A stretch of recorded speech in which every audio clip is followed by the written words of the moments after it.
Okay, tonight we only have time to do the second portion of these halachot, it's called Taharat HaMishpacha, and that is the area dealing with a Hatan and a Kala. So anybody who's still single here is able to gain a lot from this, because B'ezrat Hashem, when the time comes, hopefully there will be a review. There needs to be a review prior to the Hatunah for both the Hatan and the Kala, the bride and the groom, so they should be aware of the various halachot that pertain to them prior to the Hatunah, the very night of the wedding, and for the rest of their life. But there are some special halachot that apply, that are unique to a Hatan and Kala, just right before the Huppah and right after the Huppah. And I think that we're going to spend the next 45 minutes to an hour just covering that, so we don't have time to go into Tamim, which I thought we would be going into stains. So that we'll be doing 2 weeks from now. Next week, as you know, is Purim, Shushan Purim, so there will not be a Sheor. So B'ezrat Hashem will continue 2 weeks from today.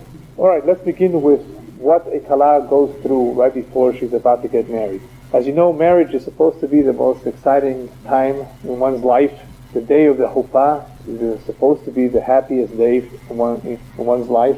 And as a result of the excitement, of the happiness, a woman may be stimulated in a very unique way, that she might actually see some blood prior to the Hatunah, whether it's a few days, whether it's a week before. As a result of the excitement, there's something called Dam Himud, which the rabbis said that it may happen, that there may be some blood that she may observe.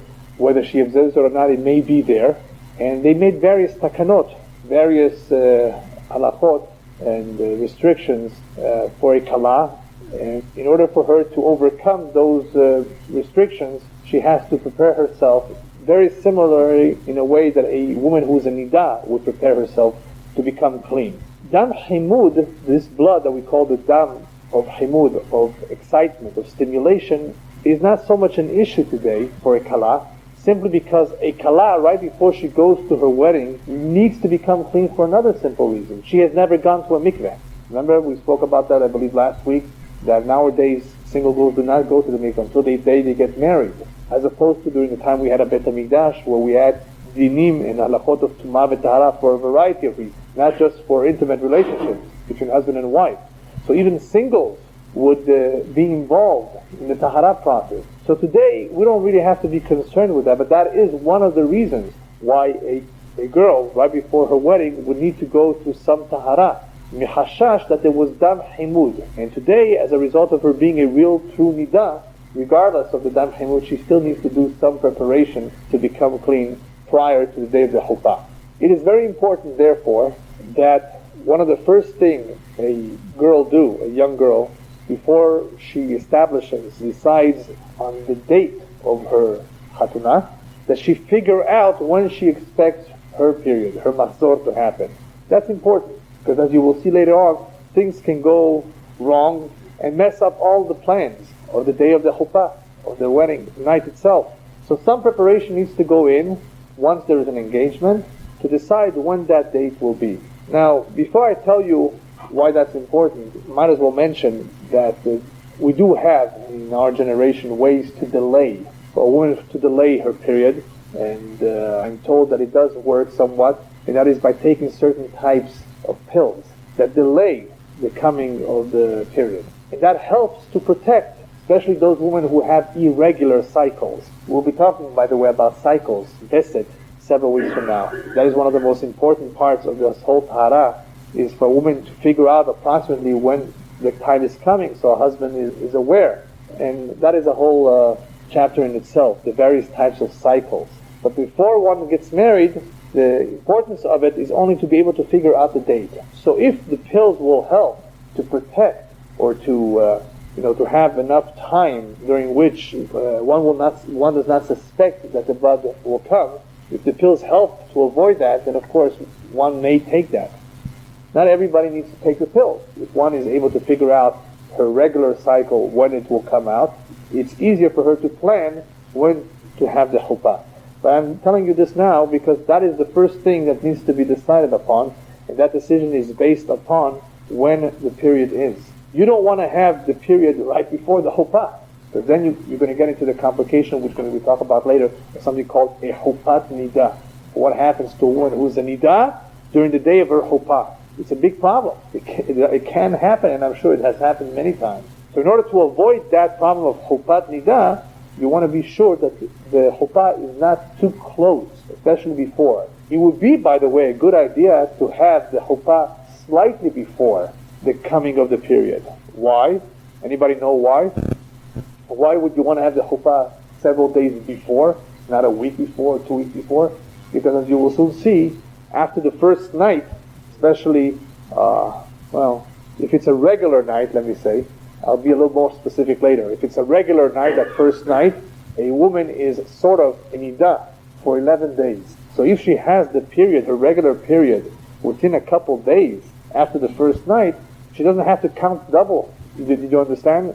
She's going to be unclean for 11 days following the first night if it's a normal night. And I'll explain what normal means later. So if her period is 3-4 days after, or even 5 days, she can use some of those days that she was waiting anyway to become clean towards her period. She doesn't have to wait again and start again to count. But you have to be careful in figuring out that day so it doesn't come too close. Because remember, a woman is excited, hopefully she's very excited, and as a result of the excitement there might be some stimulation, which may bring even the period a little earlier. There's a lot of things that can bring about the period earlier. One of them is marriage. In other words, the day is approaching. So you have to work on that. So if one takes pills, if that helps, good. So as a result of the dam himud, as a result of her being an Nidah, a kala needs to do some preparation. However, this preparation is not the same preparation that we spoke about last week, which a regular Nidah does once she's married, in waiting 5 days and then beginning her 7 clean days. As soon as she stops seeing blood, a kala is able to begin Shiv'a Nekiyim. By the way, she of course needs to do an hefsek tahara, which I explained last week, which means that she needs to check herself, clean herself, make sure that there's nothing left. Even though it may have been a couple of days ago, she just checks herself right before the evening, right? So she can begin the Shiv'a Nekiyim, the 7 clean days, just like an ordinary Nidah. But if you don't have the 4 or 5 days prior to that, as soon as the Hatunah is approaching, you try your best to have the Shiv'a Nekiyim as close as possible to the day of the chuppah. Because you want the Tevilah to be as close as possible to the day of the chuppah. Because if you have it too much early, and there's still a week's time left till the chuppah, she may still become unclean. There's still excitement and stimulation. So what good did she do? A waste. She has to start again. So you want to be as close as possible, have the tevilah to the chuppah. Even on the day of the hatunah. And since the tevilah may happen very, very close to the day of the chuppah, the rabbis tell us that only a kala is permitted to immerse herself in kaveh even during the day and even during the 7th day. A regular woman never immerses herself, if at all possible, during daylight. She does it at night. Even if it's her 8th, 9th day, she does not go to the mikveh during the day. She goes to the mikveh at night. For a variety of reasons. Yeah, we'll talk about it. This episode we'll talk about Hilchot Tevilah. So we don't get too much, get carried away. It's a very salachot. This episode we'll be talking about Hilchot Tevilah. I'll speak about that, why a woman should not go, if at all possible. So it's not a sur on the 8th day. But it is a surah for a married woman to go on the 7th day. She has to wait 7 complete clean days and go on the evening of the 8th. Something happens, she can go on the 8th day. But we'll talk about that, why at night and not during the day. But for a kala, we don't have the same restrictions. She may go during the day, and she may go on the 7th day instead of the 8th at the night, only because she does not have the same restriction as a married woman. Now, of course, this is only if the Hatunah happens to be that day. She has no choice. She should not leave everything to the very, very last minute. It should be closed. But ideally, the Tevilah should be the night before. But if she needs to, if the day of her Hatunah is her 7th day, she's allowed to go during the 7th day, and she's allowed to go during daylight time too. She does not have to wait for that. She does everything else like a regular woman does in preparing herself towards the Tevilah. She checks herself during the Shiv'a Nekiyim, and that's very, very, very important. Just like a woman needs to remember to check herself every day, twice a day, a kala still, even though she doesn't have the same restrictions, still needs to do the same bedikot. At least the very first day and the last day are the most important bedikot. And the tevilah, as I said, should be as close as possible to the chuppah. Not too many days in advance because of the problem of perhaps she may come to see blood again. Unfortunately, it does happen that a couple, an engaged couple, has an argument. There's a disagreement between the future in-laws, and as a result of those disagreements, whether it's financially related or some other problem, the Hatanah is cancelled. Or, let's look at it on the positive side, it's postponed and delayed. If that happens very close to the Hatanah, after she already began preparing herself, invitations have gone out, it has happened, and no new date is set, she's going to have to start this process, because after a new date is set, there might be again that excitement and that stimulation that makes her unclean. If they had a small disagreement, they were able to resolve it during the same day, then there's no problem. Or if they decided to delay it for some technical reason, but they're already having a new date. By the way, okay, we're doing it 2 weeks from now. So she doesn't have to go through the same process. But obviously, if she has the mahzor, the period, during that time, that extra additional time, then obviously she has to wait anyway, regardless. But I'm bringing up this point because these things do happen, and there are halachot in how to deal with that. And this process of Shivaniki. Now you will understand the source of the custom that various communities have of why the Chatan and Kala don't see each other for a week. The minhag, the custom of not seeing each other for a week. I'm sure many of you have heard it. No, not to see each other. The Chatan and Kala don't see each other. Oh, you're saying not to argue? Well, I guess that could happen too. If they're holding by arguing, it's oy vavoy. Maybe they should do a little bit more dating. The main reason for the minhag of not seeing each other for 1 week is very simple: excitement. If they come and are very close to each other and they talk and they see each other, it is very, very possible. And I can tell you that from experience, that a Chatan and Kala, and anybody who's married can tell you from experience, feel very close to each other right before. And that can bring about a certain stimulation, a certain excitement, which can lead to dam chimud that I mentioned before. And right before the Hatanah, you don't want to have that, right? She's doing all this preparation. So they don't see each other. That is the minhag of not seeing each other for an entire week before. So it shouldn't come about. You minimize contact. And the telephone is fine. That's not such a problem. When you see each other, when you're close to each other, it's a much bigger problem. At least the possibility exists. And that is why it's only a minhag. It's not prohibited. Not every community has this custom. But it's a good custom. And since we're talking about customs, I might as well mention that there is a custom for the Chatan and Kala to fast on the day of the Chuppah. Not all communities have this custom either. But the day of the Chuppah is like Yom Kippurim for the two. Shemochalin lahem kol avonatohem. HaKadosh Baruch Hu forgives them, atones them for their sins. Depending, of course, on what sin we're talking about. If the Chatan killed someone, he's in big trouble. Depending on the sins, a person has to do teshuvah. A person requires an atonement. And Yom Kippurim helps in certain matters. Depending what was done. Nevertheless, Yom HaChuppah is a very special day for the two of them, because up until then, each one was single. Chatzi guf, half a body. And Hashem takes that into consideration when the two come together. Says, you know what, I understand, until now you were half, you were not as strong. Now that the two of you are together, both of you will grow together, you will be stronger, each one will complement each other. You will have an easier time battling the Yetzer Hara, the evil instinct. I give you like a second chance. It's like a new beginning. It's like a Yom Kippurim for the two of them, on condition that they do teshuvah, of course. They have to do teshuvah. The Chatan should also go to the mikveh. It's a very, very solemn, serious day. As happy as they are, it's still a serious day. When they go to the chuppah, they shouldn't be cracking jokes. It's a serious day. Many Chatanim and many Mikalot under the chuppah are crying because they realize the importance of that moment. The responsibility, the commitment. Building a Jewish home is not a simple matter. And of course they're praying at the same time that there's zivug, yalei yafeh, that they should be successful. So much is happening at that. So this is a serious time. And that is why some have the custom to fast. Unless the chuppah is on a day where no fast is allowed during holidays, like Hanukkah, Rosh Chodesh. Some don't have the custom to fast, some only have the Chatan fast and not the Kala.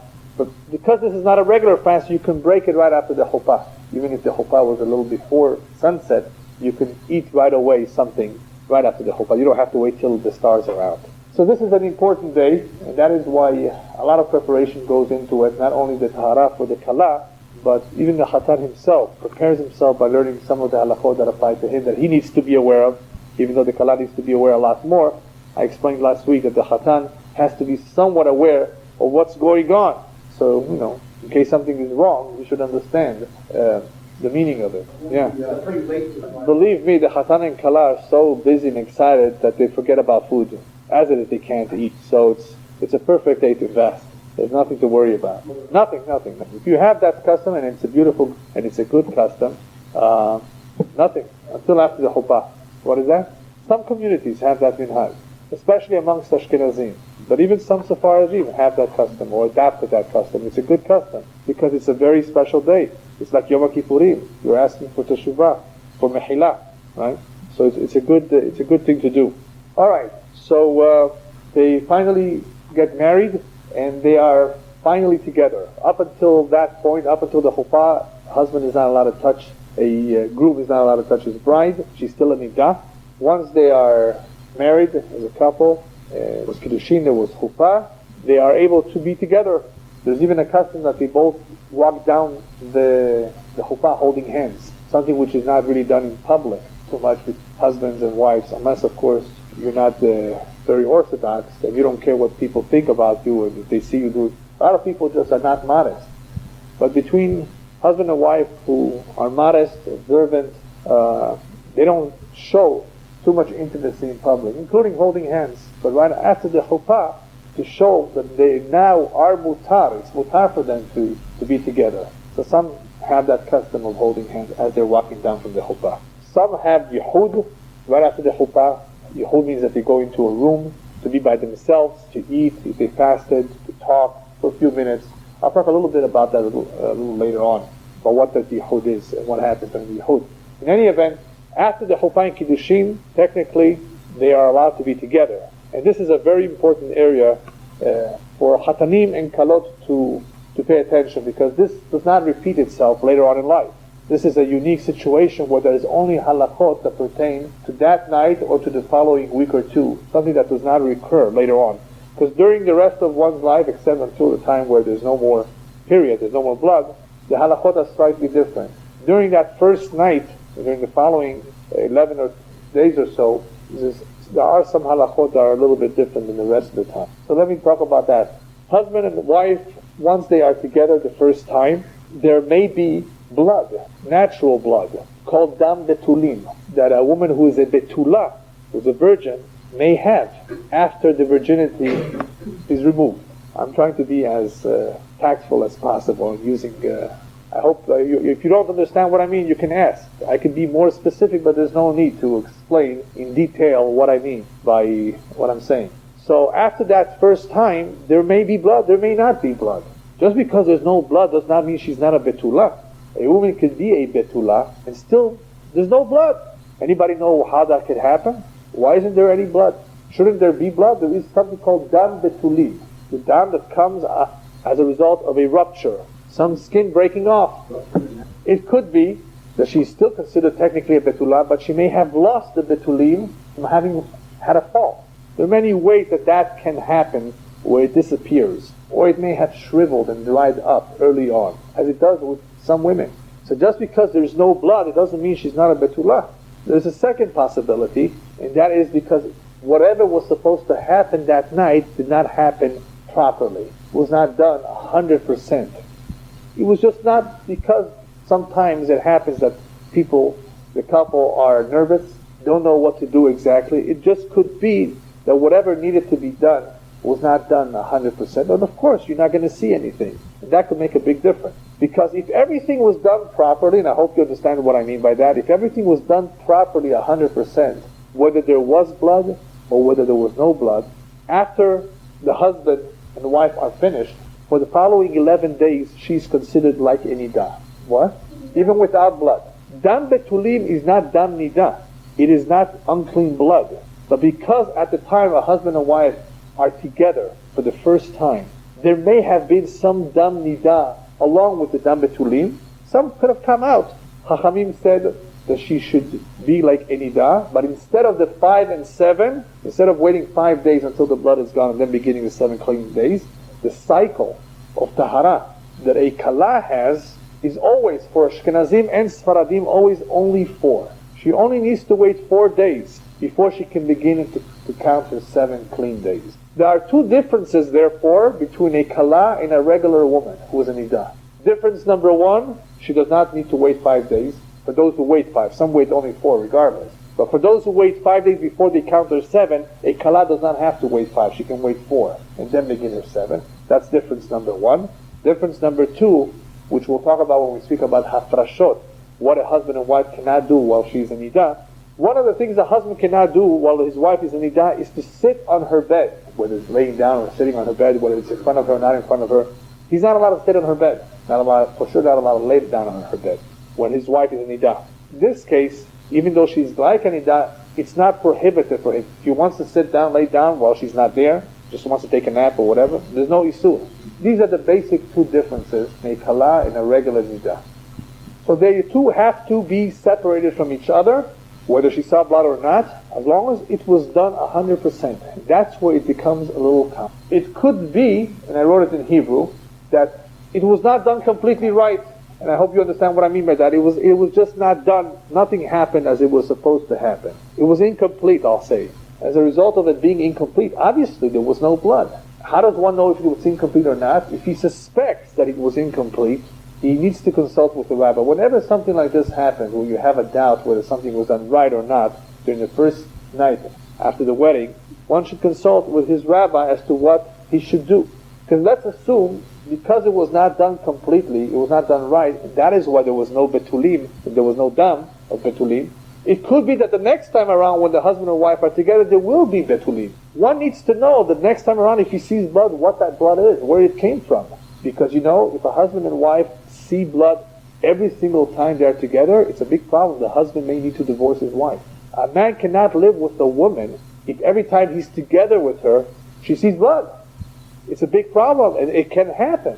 They need to get divorced. They can't live together. It's a problem. It's a problem that the woman has. If every single time, because of being together, only because of that, it's not very common, but it can happen. Baruch Hashem, it's not. It's one of the most unfortunate and terrible things that can happen to a couple. If there's every single time, and it has been confirmed, it needs to be confirmed, that as a result of them, only because they're together, that's when she sees blood.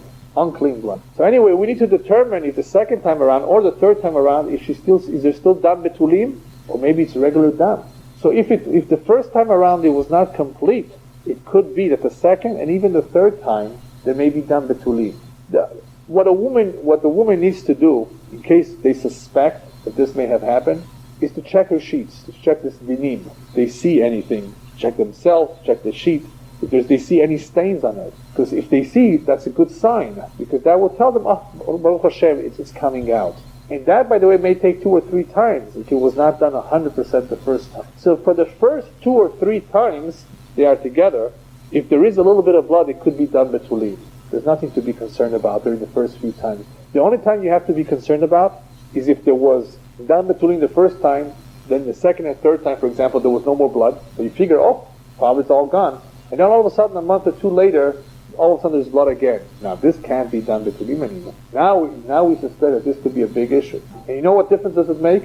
It makes a big difference whether this is the dam betulim or not, for the following reason. And I'm going to try to be as tactful as possible. During the first night, even if the woman is gushing blood, the dam betulim, they are allowed to be together all the time, even if it's gushing blood. Once they're separated, each one has to be on their own bed for the following 11 days. Once they are separated, they can't get back together. As long as they are together, even if it's gushing blood during the dam betulim process, they don't have to do anything. They don't have to separate. Because that's dam betulim, it's not dam nidah. It's an extra chumrah. Rabbis were being strict about it.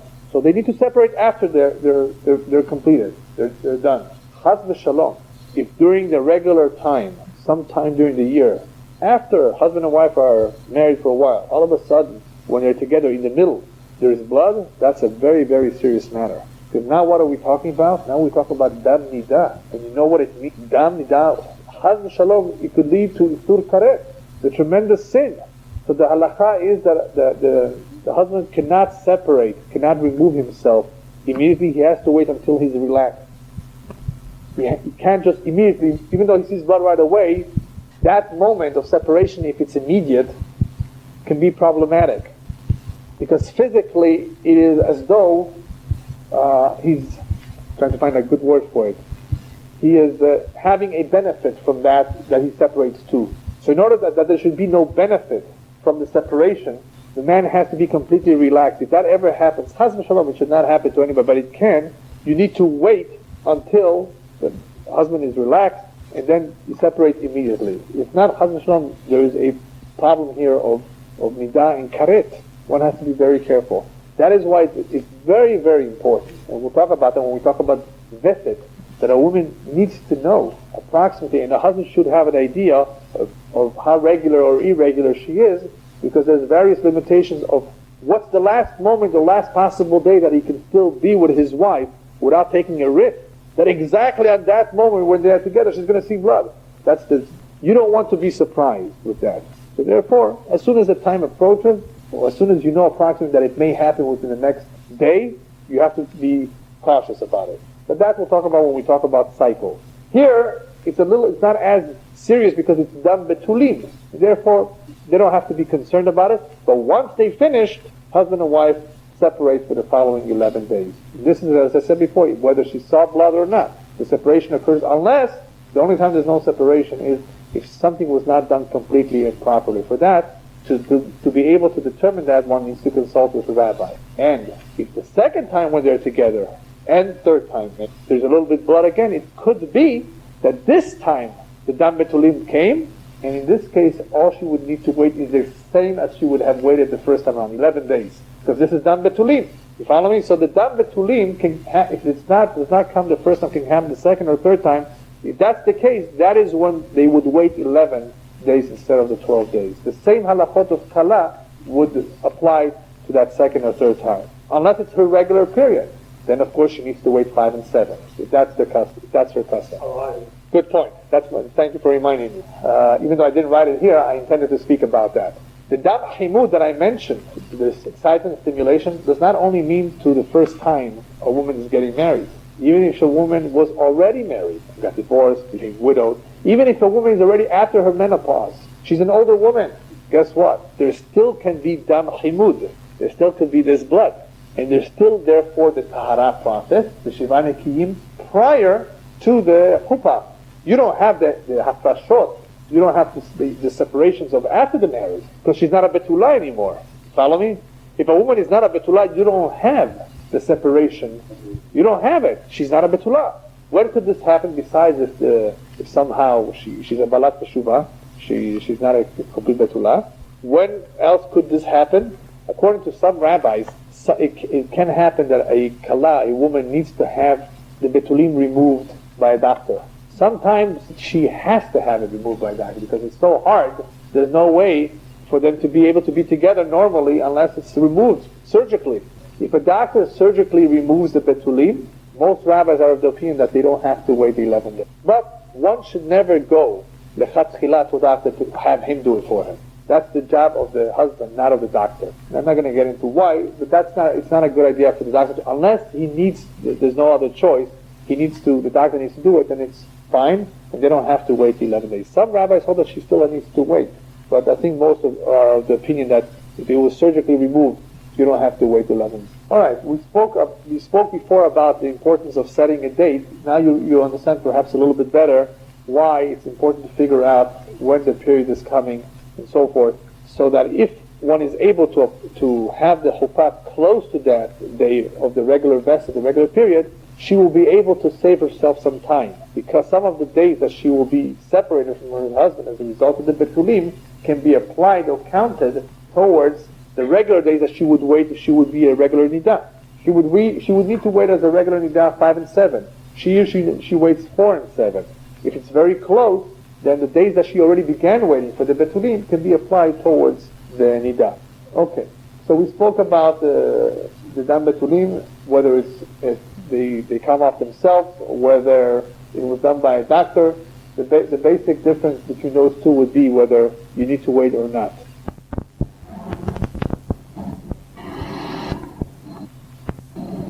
The first 2 weeks almost after the Chatunah, you will understand why we don't have a Yerach Dvash. We don't have an immediate honeymoon like the Goyim do. Right after everything is over, they're off to Europe or on a cruise for 2 important reasons. I believe in honeymoon. I think it's a beautiful thing. I think one should have it every month if possible. Go away. You can. Why not? It's a good thing. It's healthy. And the Torah actually helps one have a honeymoon by separating the husband from his wife for 11, 12 days. So they're separated. They can't wait till they get back together. So there's some anticipation. That is a mini honeymoon every month. But why can't you have a honeymoon right after the wedding? Because after the first night, after the chuppah and the kiddushin, after the wedding night, they have to be separated. What kind of a honeymoon is that? What kind of a honeymoon is it when you can't touch? Besides the fact that we have something called Sheva Berachot. We have parties, not just regular parties, but special parties that our friends prepare for us for the following 7 days, right? Every night, with the blessings, with the Sheva Berachot that are recited. What's the importance of this week that we have Sheva Berachot, that we don't go away on major trips? Not only because a woman is not allowed to be with her husband, there's great significance to the fact that the Torah says that a husband and wife need to be together for the first year. Husband should not go to the army, go away on his own, traveling for a long period of time. First year, they need to develop a very strong relationship. The first week is even more important. The recently married husband and wife need to be liberated from any worries and be just together without having to think about anything. If you go on a trip, you can't really enjoy yourself as much, depending on where you're going, but it's just not the same. So the first week, Sheva Berachot every day, enjoy yourself. Every night, there's another Seudah with Sheva Berachot, with guests and with friends. It's not a time to go away to on a honeymoon. Even if you say we're going to be separate, this is just not the right time. Afterwards, her 11 days are complete. The next period came about sometime before or after. So figure 2, 3, 4 weeks later, then they want to go on honeymoon? Beseder Gamur. It's okay. Good thing. Why not? But not before. For the variety of reasons that I just mentioned. This is not the time to go. She's unclean anyway. Yeah, I'm going to get to that. That's over here.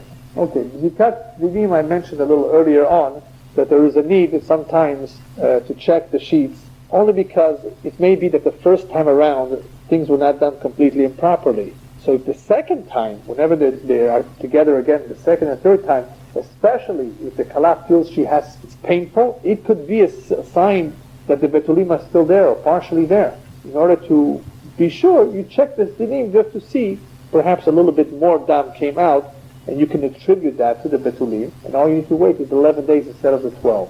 So this is a situation where don't take it upon yourself to decide if things did not happen as they were supposed to. If you suspect something, consult with the rabbi, and he'll direct you as to what you need. All right, Chupat Nida and Yehud. These two items are important. They don't happen as often, but we need to be aware of it.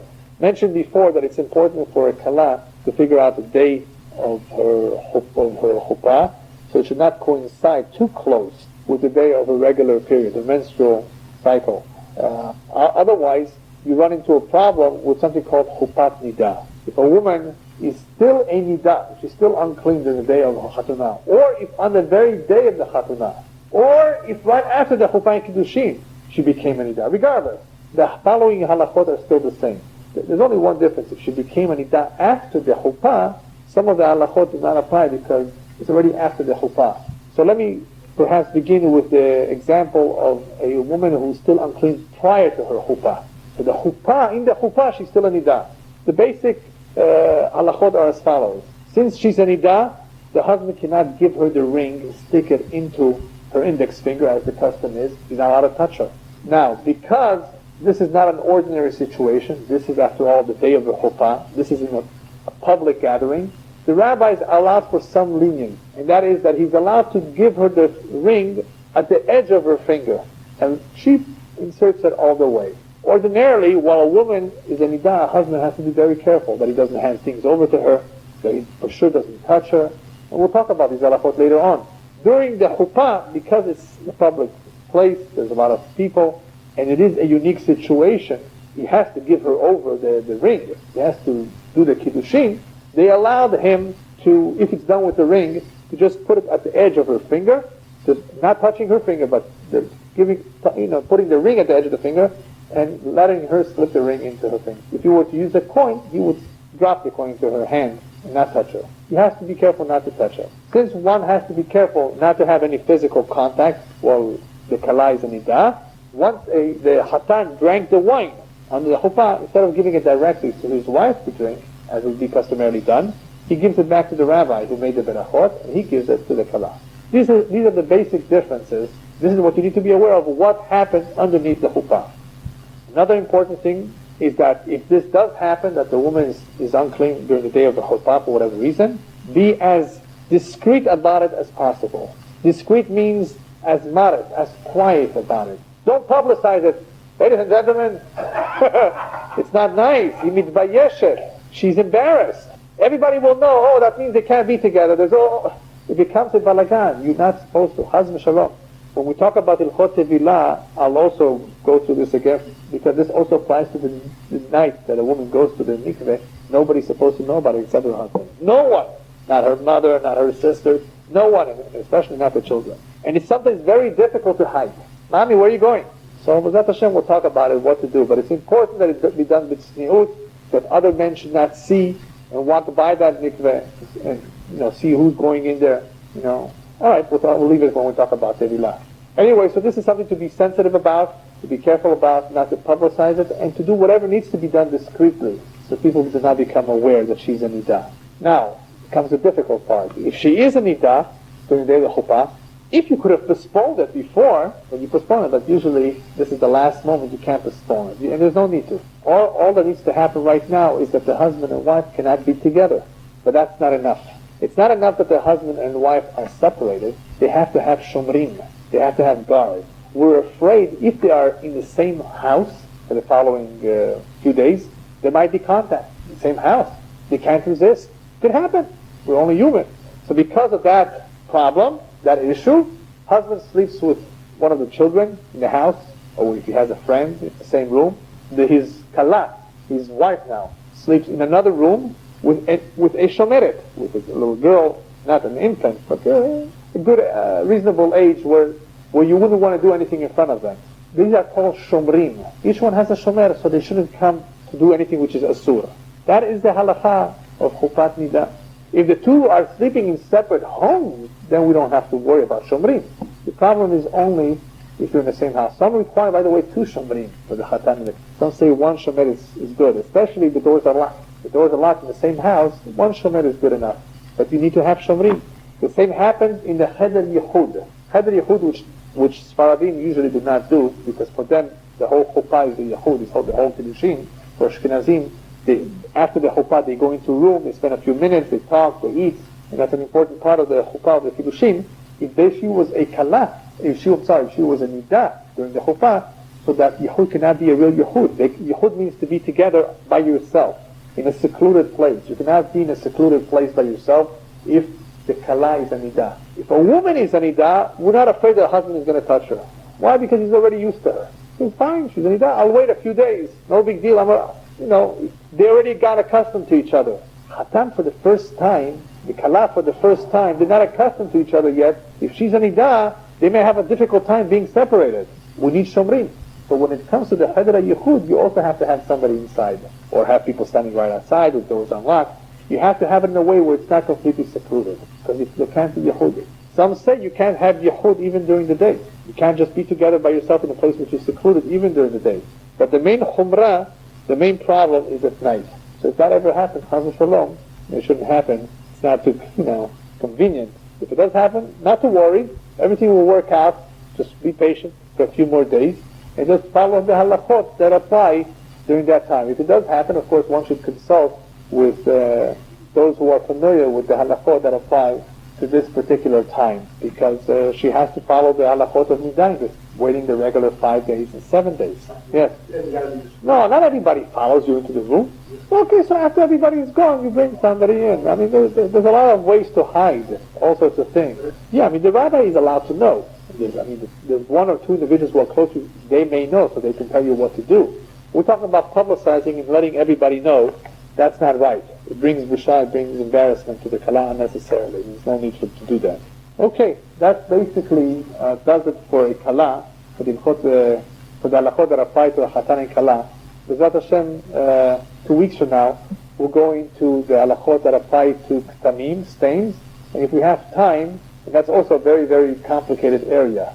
Stains are not the same as seeing the regular menstrual flow, but there are many, many halachot pertaining to them, and they're one of the most complicated areas that exist in the chot tarat mishpacha. If a woman has stains, how big is the stain, what color is the stain, where was the stain found, what's the shape of the stain, and so forth. There are quite a few halachot, and hopefully we'll be able to cover that 2 weeks from now. Also, we'll talk about then the halachot of a woman who sees blood after she gives birth, or chas v'shalom, if she had a miscarriage. Okay? These are the other issues that one needs to be aware of, where there can be blood, either a stain or during the time of a miscarriage, or during childbirth, which is a beautiful thing. Nevertheless, there are halachot that apply to that time because there's blood. So that's what Hashem will cover too. Then we need to cover the halachot of Veset, which for the woman is one of the most important halachot that she needs to know about, and that is to figure out what kind of a cycle she has, whether it's regular or irregular. And after that, we'll cover the halachot of hafrashot, or hakot actually, what a husband cannot do for his wife, what a woman cannot do for her husband during the time that she's in nidah. There's a separation not only of intimate relationship, but there's other separations that apply that the Chachamim, they prescribe in order for the husband not to come too close, which may lead halila to an avon. So there are gdarim, there are certain fences, so that they too don't get into trouble. That's called harchakot during the 11 or 12 days that the woman is in nidah. And after that, Bezat Hashem will cover hilchot tzniut and hilchot ishut, which is also a very important area. And I'm just telling you briefly so you have an idea, because I want you to come back and not to miss. It's important. Hilchot tzniut is how a husband needs to conduct himself with his wife during the time that they are together. Believe it or not, there are quite a few halachot in that area, and we'll try to do it as tactfully and as discreetly as possible. This is an area where I'm not allowed to talk about in public too much in detail. It's not proper. I don't want the people to misunderstand either. And there are some issues that are very sensitive, and if you have questions, you would need to ask me privately about that. Nevertheless, there are things that we need to know and to be aware of, and for a very simple reason.